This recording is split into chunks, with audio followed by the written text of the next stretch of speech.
On nous dit qu'on est venu libérer le Mali. Pourquoi arriver au nord du Mali, la France a interdit à l'armée malienne d'occuper tout le territoire. Pourtant, le président français avait dit l'objectif de l'opération Serval, 3 objectifs: détruire le terrorisme, restaurer l'autorité de l'État malien sur l'ensemble du territoire, appliquer les résolutions des Nations Unies. C'est ce qui a été dit à la face du monde. Mais l'opinion publique française, les Français, certains dont les enfants meurent, ne savent pas que c'est leur gouvernement qui a coupé le Mali en deux, créé un sanctuaire où les terroristes ont été s'allier et s'organiser pendant 2 ans pour revenir envahir notre pays. Ils ne disent pas ça à leur opinion publique. Ils jouent sur les sentiments. Des soldats français sont morts. Mais les Africains sont morts pour libérer la France.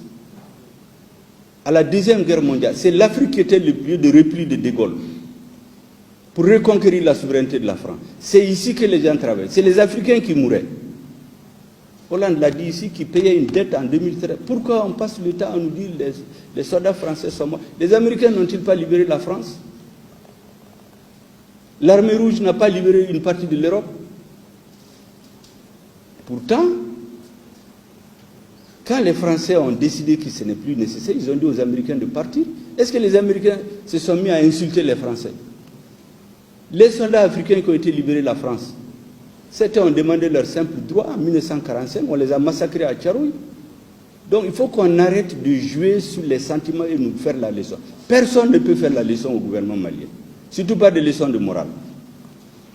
Notre pays est profondément lié à la France par l'histoire.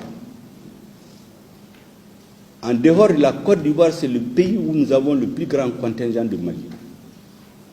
En dehors de la communauté algérienne, les Maliens sont les plus nombreux en France. Leur appui à notre économie, leur poids dans notre société, sur le plan économique, culturel, c'est plus important que l'aide de la France au Mali. Est-ce que vous pensez qu'un gouvernement responsable, avec les liens historiques, les liens stratégiques et militaires que nous avons, nous allons nous lever comme ça pour dire des choses qui leur plaisent? Mais on ne peut pas nous vassaliser, on ne peut pas transformer le pays en esclave. Ça, c'est terminé. Il n'y a pas de zone d'influence. En tout cas, le Mali ne fait pas partie de la zone d'influence d'un pays. On a partagé l'Afrique le 28 février 1985 en zone d'influence. Nous ne nous considérons pas que nous sommes dans la zone d'influence d'un pays. Nous sommes dans la zone d'influence du monde. Donc personne ne peut traiter les problèmes du Mali par procuration. Personne. Nous ne changerons contre rien.